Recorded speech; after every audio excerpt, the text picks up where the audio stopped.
Discover the incredible journey of Joan Trumpauer Mulholland, an unsung white Southern woman who exhibited unparalleled courage by aligning herself with the civil rights movement. Despite being only 19 years old, Joan faced gunfire, assaults, and even a stint on death row, merely marking the outset of her extraordinary odyssey to enact global change.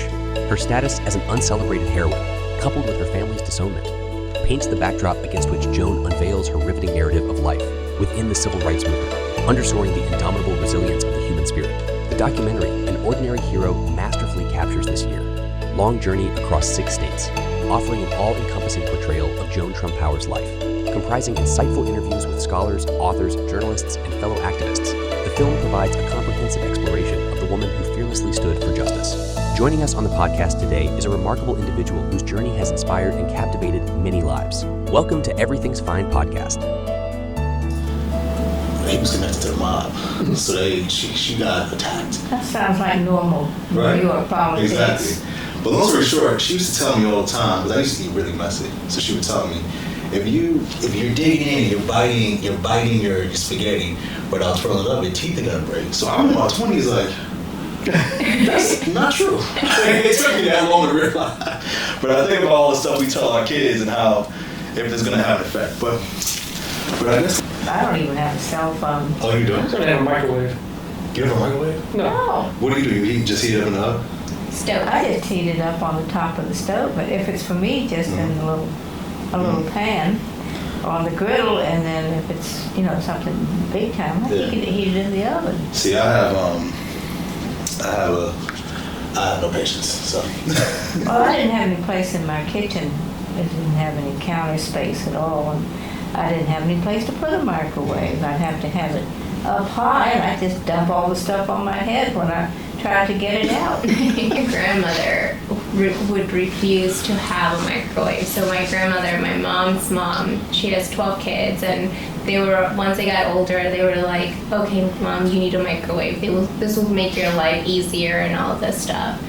And my grandma refused to use a microwave, and she would say the food tastes better on the stove than on the microwave. Of course it does. Where was your grandmother from? Mexico. Mm-hmm. Yeah. That's not what you cook. Yeah, that's not real. My grandmother down in rural, and she got the best laugh. The power went out. When the power went out, that electric stove didn't work. You could still burn your coal or wood in the old stove, and it worked. True. My mom uses the same philosophy about her rotary phone. Yeah. You have a rotary phone? I have a rotary phone, and it's an educational tool for the youngins. To learn how to use the numbers? But, no, my sons were all about me getting, one of those little push-button phones. And when they came out, and I figured they would just call me with their problems. I'm giving them a learning opportunity. If they can't reach me everywhere, they just have to solve those problems for themselves. That is funny. And it's one less thing to worry about. Where did I put it? Mm-hmm. Yeah. Well, speaking about, so we can get started, I guess. But speaking about But speaking about that and just being a mom and raising kids, but kind of going before that, what can you talk about? Just your background? Well, where you from? How you grew up? White Southern girl. Didn't like them Yankees like New York City. And my mother's family was from rural Georgia, sharecroppers. And the society, the law, the church, everything supported segregation and inferiority, superiority. And my mama was a product of her environment. And my daddy was from a small town in southwest Iowa. They both come to Washington, D.C. area during the Great Depression for Roosevelt's good government jobs. Now, my daddy's town, the town doctor had an old friend from his college days in Iowa. Now, this is a pop quiz, no Googling, as I always say. The town doctor's friend would show up with pockets full of peanuts and just throw them out in the grass for a scavenger hunt. He became a hero to every kid in town. Now, who was the doctor's friend that brought the peanuts? The doctor's friend that brought the peanuts. This is Iowa, you said? This is Iowa. Oh, Lord. I have no I feel like idea. I should know this. Wasn't the Lord. You're gonna have to. First name was George. Middle name is Washington. George Washington Carver. Absolutely. Oh my goodness! How did I know that? If you grow up with a black guy as your childhood hero, you are not prejudiced. But my parents just sort of agreed to disagree on, this. And Daddy didn't like me being in the civil rights movement. He supported our goals, but he was afraid his darling daughter would get hurt, which was not an unreasonable thought. But so it went. I grew up in garden apartments in Arlington that were the first You want places. to lower that down a little bit so it's not in your face on the camera? Thank you. She understands the technology. Thank you. Well, I got to put it up to find my face to drink it. There you go. But I once calculated, it was the only garden apartments in the D.C. area that would rent to Jewish folks. Because, we had a lot of restrictive covenants back in the day. And so I figure I grew up, I calculated once that over 85% of my childhood playmates were from liberal New York Jewish families who weren't really trying to preach to us or convert us to their way of thinking, but I think I just absorbed a good deal of their philosophy. And that helped me have more liberal thoughts. And then when I was about 10, I was down visiting Grandma in Oconee, Georgia, the one with the pot-bellied stove. And my girlfriend, playmate every summer, we decided we would sneak off and go down the dirt road that went to the colored section of town. Now, colored was the polite term. I don't need to tell you what we really called it. But we went down there and folks saw these two little white girls coming down the road. Or they just made themselves disappear behind their houses or whatever. And that was creepy enough, but we got to the colored school, and it was a one-room shack. It never had an ounce of paint on it. The door was ajar. You could see the pot-bellied stove for heat. No glass or screens in the windows, just wooden shutters. No electricity, no running water. Hand pump in the front yard. And way out yonder in the field was one outhouse. So I said, this unisex bathroom thing ain't nothing new. They had it in rural Georgia back in the 50s. This was all before Brown versus Board. And but I knew out the other end of town was the fanciest building for miles and miles around, a brand new brick school for the white kids with, electricity, running water, all that good stuff. And I knew this was not right. It was not treating people the way we wanted to be treated and loving our neighbor as ourselves like we learned in Sunday school. And I couldn't have put it in words then, but I knew that when I had a chance to do something to make the South the best it could be for everybody, never mind the Yankees, they could take care of themselves, I would seize the moment. And that came with the sit-ins in 1960. So would you call that it's the experience of seeing, because one of my questions is going to be, what, you didn't necessarily have a reason to, to take the route that you took. I'm not saying you had to have a reason, but you could have very well just lived your life, and as a southern young lady. So was it the school, just seeing the difference between? Just seeing the difference in the two schools, I think, was the main thing. And knowing that was not what we learned in Sunday school. That was wrong. I know that in the documentary that your son created, The great one. the ordinary. Yeah, see, Mom? Great. I loved it. Oh, the great We one. watched it Yes. twice. Yeah. You mentioned, you referred to your faith and going to Sunday school and singing God Loves All the Little Children. Yes. Going to Georgia and seeing the difference, did it change your beliefs? No, I still went through Sunday school and church every Sunday. And Actually, it was when I went to Duke University at Mama's insistence. Couldn't go to one of those nobody's ever heard of it schools that I wanted to go to, where my Sunday school teacher and her husband went. Now, you've heard of her husband. John Glenn was his name.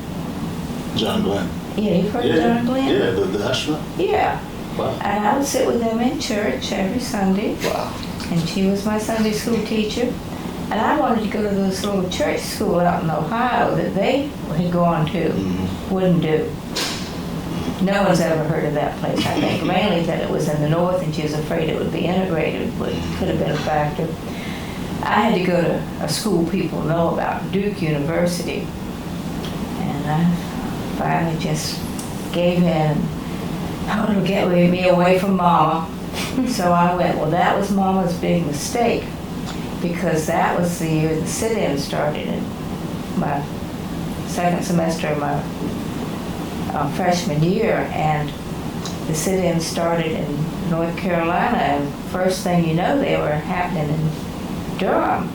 And I was still going to Sunday evening church gatherings that the chaplain had, youth group things, and he told us we were to keep it secret.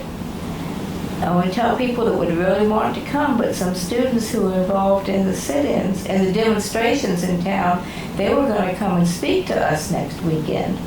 But if the word got out, the administration might lock us out of the building, the police could come and arrest us, or the rowdies could show up and cause a problem. And these well-dressed, well-spoken students, just, 2 or 3 maybe, came and explained to us morally and legally about the demonstrations they were having, and then, shock and awe, as we'd say today, they invited us to join them. So a handful of us did, and that led to the picket lines, and then twice to the lunch counters and to the county jail and the courtroom. And ultimately, it led all the way to the United States Supreme Court, which overturned the conviction, saying that demonstrating was freedom of speech, and we could only be arrested if the manager closed the business and we refused to leave. Then he could invite the police to come in and arrest us, but couldn't just come on in. So what? It's funny how you skipped over there was courthouse, jail. So what? Because I know you had Supreme Court. Because I know you had obviously and I want to talk about it a bit later about that. What 2 months on, literally in death row. Right? That's later.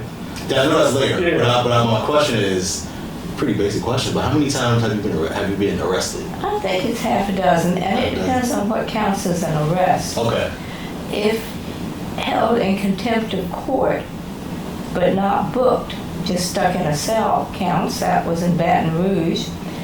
And then it went out on the wire services when a group of us went down to Rock Hill, South Carolina, to support the demonstrators who were doing a jail in there.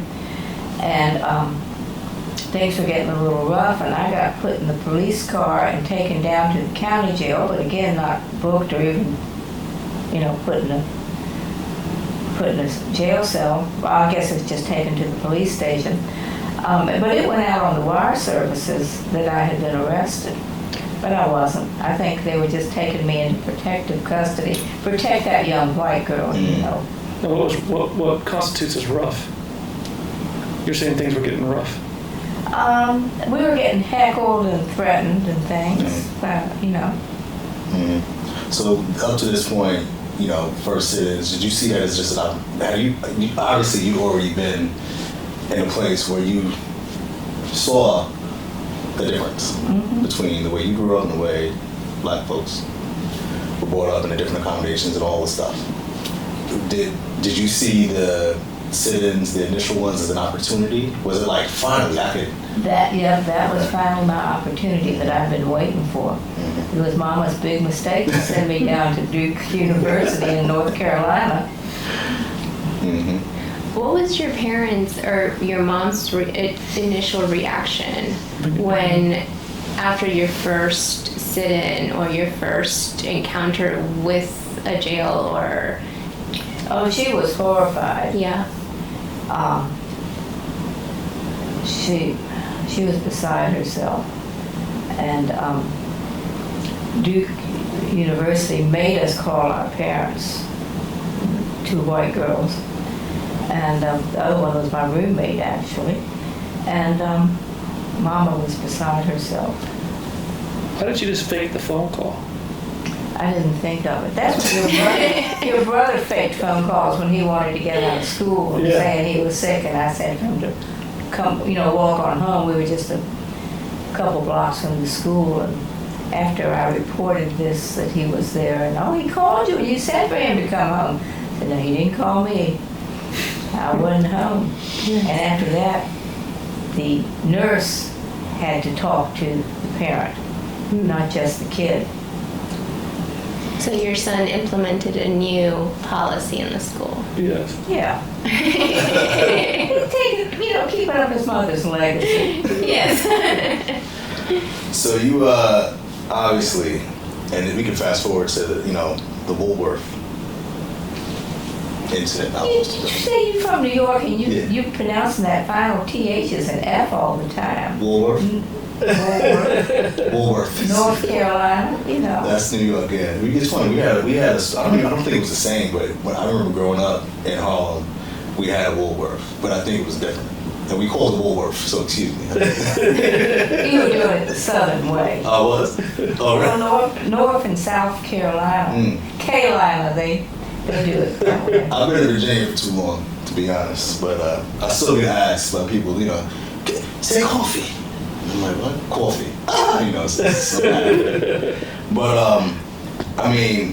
you face some challenges, to say the least. You face some really arduous, life-changing, just for a normal person, there are people now who've, maybe been booked when they were 18, and that's still the story of their life, right? And you've endured and you've gone through so much to try to achieve things for others. So how do you, immediately, to be honest, when I meet you, when we see you, you're so even, you're so calm, and You hear that, boy? And I'm sure, but how was your disposition back then? Being a young college person, were you afraid? No need to be afraid, because fear paralyzes your brain and keeps you from thinking about what you need to do to stay as safe as possible. And, the Lord is on your side, as they say in the song. What's the song? I couldn't tell you exactly. The Lord is on my side. Can you sing a little bit of it? No, I can't sing. I was Jackson, Mississippi's secret weapon. It was a big joke, because I knew all the songs, but I couldn't carry a tune in a bucket. And if the police started advancing on us in the demonstration or a march, they'd push me to the front. That's never happened, but it was the plan or the joke. Push me to the front, and I would sing loudly at the police, and they would be sure to back away. That's funny. So you mentioned the Lord. Where would you say you drew that strength from, that resilience, that, lack of fear? Just focus on your mission. Being afraid doesn't do you any good. And I believed I was doing the right thing for the right reasons, and what more can you wish for? I don't know if Devon says it in An Ordinary Hero, but he did say that my mom was always, and I've heard this from several people, but was always pushing. What's the next thing? What's the next thing? Was always just driven, just really focused on what the goal was. And obstacles will present themselves. That's just life, right? Be it the police dogs, or counter protesters. Now, I don't like them police dogs. Yeah. It took me years to get where I could see a German Shepherd, somebody with a dog, German Shepherd on a leash. I'd want to walk on the other side of the street, because they had them down in the Jackson City jail. They had Parking lot. Underground parking. They had them they were on leashes or chains, but they were lunging at us and barking and carrying on. But they did keep them from attacking us, but just by a little bit. Yeah. But that she had this, that was just kind of her thing, was just always like, you know, sometimes I think they were like, man, you know, hey, dial it back here, you know. Yeah. But always pushing. So it wasn't necessarily